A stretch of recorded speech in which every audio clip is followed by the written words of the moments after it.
Tumanggi itong Converge Fiber Xers dito sa trade offer ng Barangay Ginebra para dito kay Justin Arana. Ang latest report na lumabas ngayon mula sa insiders ay ito raw Ginebra gustong makuha ito si Justin Arana pero hindi pumayag ang Converge Fiber Xers. Ang darawang Ginebra na mag-offer ng maraming mga players at malaking sweldo dito kay Arana pero ito ay may kontrata dito sa Fiber Xers. At maliwanag pa sa sikat ng araw ang sinabi ng Converge na hindi nila ite-trade itong si Justin Arana dito sa Barangay Ginebra. Sa ngayon, hindi lang Ginebra, pati Index interesado makuha ang big man pero hindi raw papayag ang Fiber Xers na pakawalan ito dahil ang gusto nila magkaroon sila ng Twin Towers kasama si Arana at si Baltasar. Kung hindi man nila makuha si Justin, Baltasar sa draft, si Arana ay hindi pa rin nila papakawalan. At dito nila gagawin yung kanilang buong koponan. Siya ang magiging kumbagay centerpiece o cornerstone.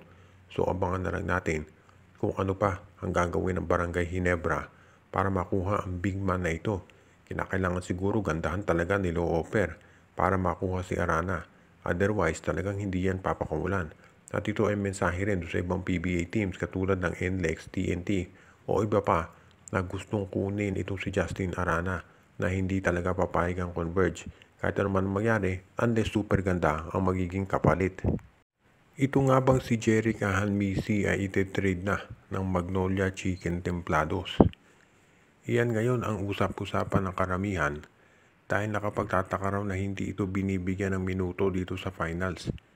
Kita naman daw na minsan nag-i-struggle sa scoring itong Magnolia at kung sakasakali man na kinakailangan nila ng outside scorer, itong si Ahanmisi sana ang magiging magandang sagot dyan. Dahil kilala naman itong si Maverick ito sa kanyang pagiging isang 3-point specialist. So nakapagtataka raw na hindi ito ginagamit ni Coach Chito Victolero.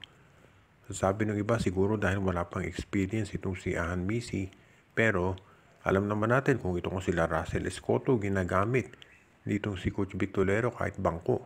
Posible kaya na dapat bigyan ng tsansa itong si Ahanmisi. Kung hindi man magagamit mas maganda raw na i-trade na ito. At pati na rin ito si Abu Tratter. At least si Tratter isang big man na baka kailanganin nila sa Philippine Cup. Pero itong si Ahanmisi daw pwede nang i-trade yan ng Magnolia at maraming mga teams na magkaka-interes dahil ito isang batang point guard na pwedeng maging spot up 3-point shooter.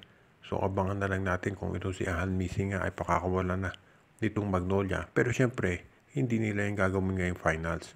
Pagkatapos nitong finals, saka natin makikita kung anong mga pagbabagong magaganap dito sa lineup nitong Magnolia Chicken Templados at kung hindi lang si Ahanmisi ang mawawala dyan.